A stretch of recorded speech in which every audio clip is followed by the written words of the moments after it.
Bonjour à tous. Depuis le premier confinement, nous entendons certains bruits qui courent.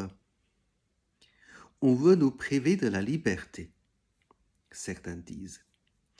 Certains vont jusqu'à dire que le virus a été fabriqué puisque les grands de ce monde veulent instaurer un régime totalitaire mondial. Le virus n'est qu'un moyen pour y parvenir. La plupart ne veulent pas entrer dans un pareil raisonnement. On ne va quand même pas donner crédit au complotisme. Cependant, on se pose quand même des questions puisque on s'ouvre en réalité des contraintes qui ont été imposées à la vie quotidienne de nous tous.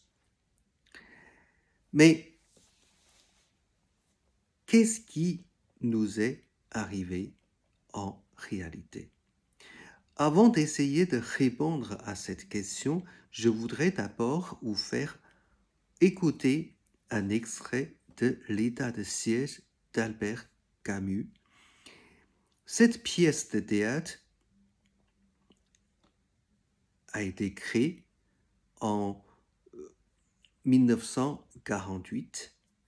Cette pièce parle de la peste, mais elle n'a cependant aucun lien avec le grand roman d'Albert Camus. La peste dans cette pièce n'est pas, à vrai dire, une épidémie, mais un régime totalitaire, un régime instauré par l'instrumentalisation de la peur. Voici le grand discours de la peste en personne. Moi, je règne. C'est un fait. C'est donc un droit. Mais c'est un droit qu'on ne discute pas. Vous devez vous adapter. Du reste, ne vous y trompez pas. Si je règne, c'est à ma manière et il serait plus juste de dire que je fonctionne. Vous autres, Espagnols, êtes un peu romanesque et vous me verriez volontiers sous l'aspect d'un roi noir ou d'un somptueux insecte. Il vous faut du pathétique. C'est connu. Eh bien non.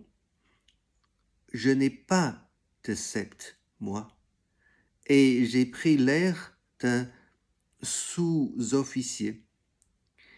C'est la façon que j'ai de vous vexer, car il est bon que vous soyez vexés. Vous avez tout à apprendre.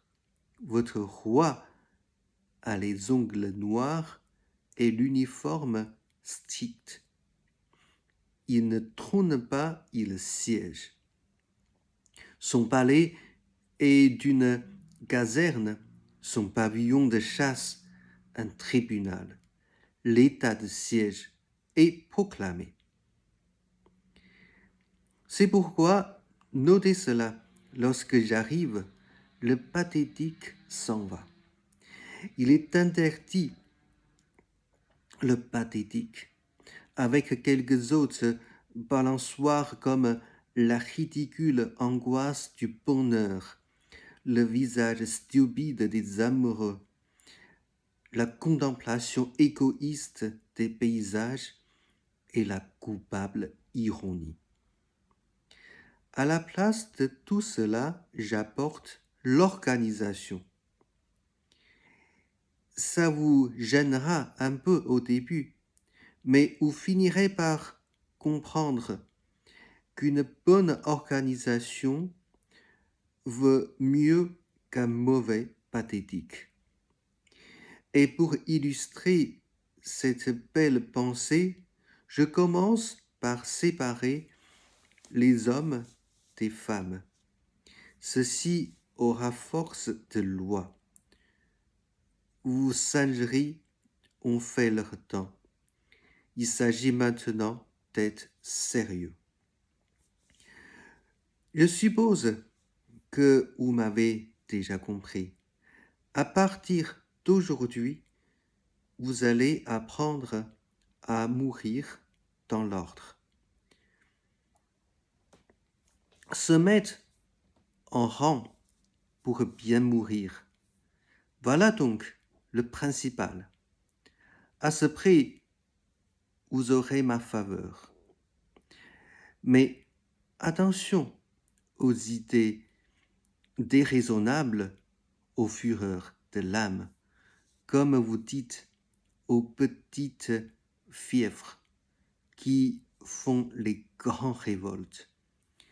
J'ai supprimé ces complaisances et j'ai mis la logique à leur place. J'ai l'horreur de la différence et de la déraison.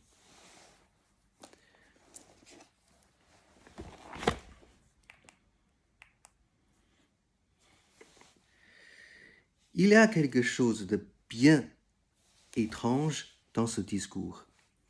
Celui qui parle ne ressemble à aucun dictateur que nous avons connu dans l'histoire. Il ne veut aucune magnificence apparente. Il n'est pas un roi, ni un chef de l'armée, ni même un monstre. Il se présente comme un quelconque sous-officier. Il ne règne pas vraiment, il fonctionne et il fait fonctionner le monde qu'il a pris en otage. Qu'est-ce que la peste a éliminé? En même temps que la liberté de tous, il a éliminé tout symbolisme du pouvoir. Et cette élimination du symbolisme est riche de signification. Depuis la nuit des temps, l'homme va toujours un sens dans l'histoire. L'histoire s'oriente vers une fin, puisque tout simplement, elle a connu un début. Toute chose qui a un début aura nécessairement une fin. De même, pour l'histoire du monde, elle n'est pas infinie. Cette idée, on la trouve déjà chez les penseurs présocratiques.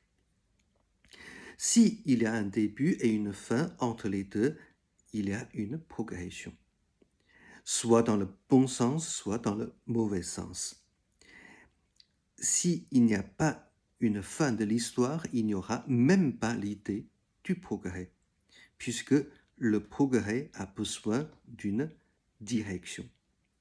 C'est ainsi que les peuples de jadis jugent leurs dirigeants. Le dirigeant d'un peuple est le garant du progrès. Il fait en sorte que le peuple s'achemine dans le sens de l'histoire. À l'époque chrétienne, le peuple chrétien s'achemine vers la parodie, vers le règne de Dieu. Le rôle du dirigeant se comporte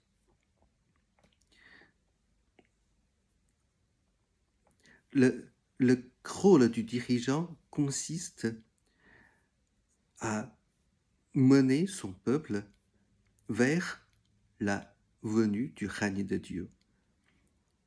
Il se comporte non seulement comme un serviteur du règne de Dieu, il a aussi besoin de s'affirmer avec certains paraîtres, avec certains rituels.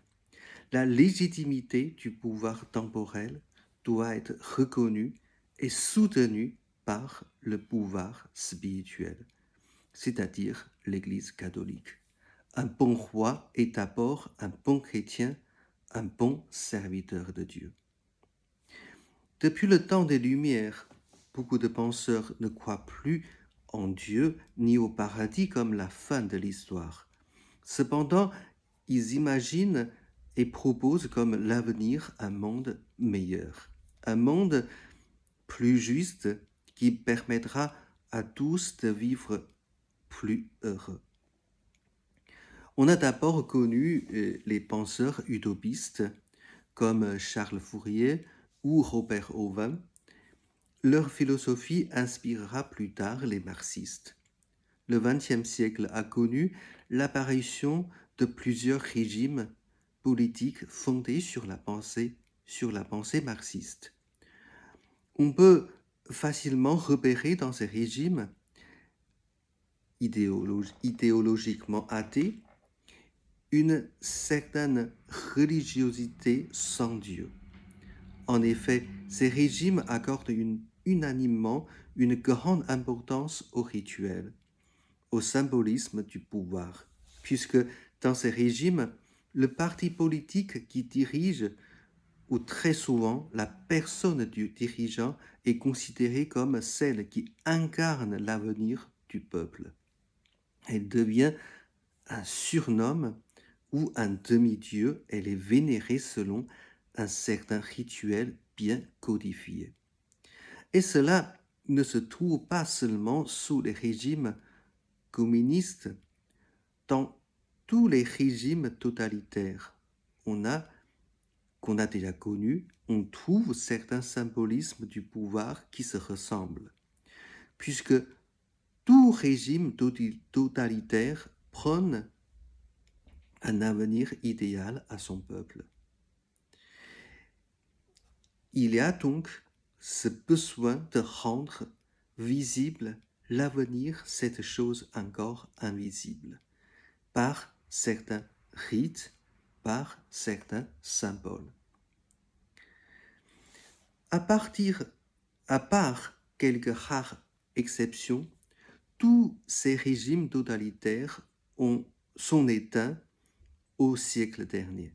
Aujourd'hui, la plupart de nos contemporains ne croient ni à l'avènement du règne de Dieu, ni à l'arrivée d'une société meilleure. Qu'est-ce qu'on attend encore?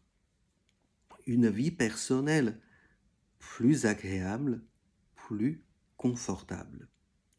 Si on donne encore un sens au mot progrès, on n'entend plus le progrès de l'histoire, le progrès de la société humaine, puisque pour beaucoup, la société dite occidentale est déjà la meilleure. Le progrès dont on parle encore, c'est le progrès technique, le progrès du système économique. Dans ce cas, ce qu'on attend de son dirigeant, ce n'est plus qu'il dirige le peuple dans le sens de l'histoire, mais simplement une bonne gestion, une bonne organisation, une organisation efficace. Il faut que la machine de la société fonctionne bien. On n'a plus besoin d'hommes d'État. On a besoin de fonctionnaires efficaces. Dans une société qui fonctionne comme une machine, on n'attend plus rien. On y vit et on y meurt. Et on sera remplacé sans laisser aucune trace. Revenons sur le discours de la peste. Il n'est pas roi, mais un simple sous-officier. Il ne règne pas vraiment, il fonctionne.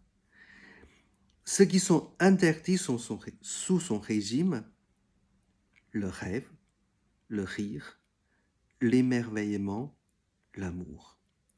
Et son administration, la programmation de la mort de chacun dans le bon ordre. On y est.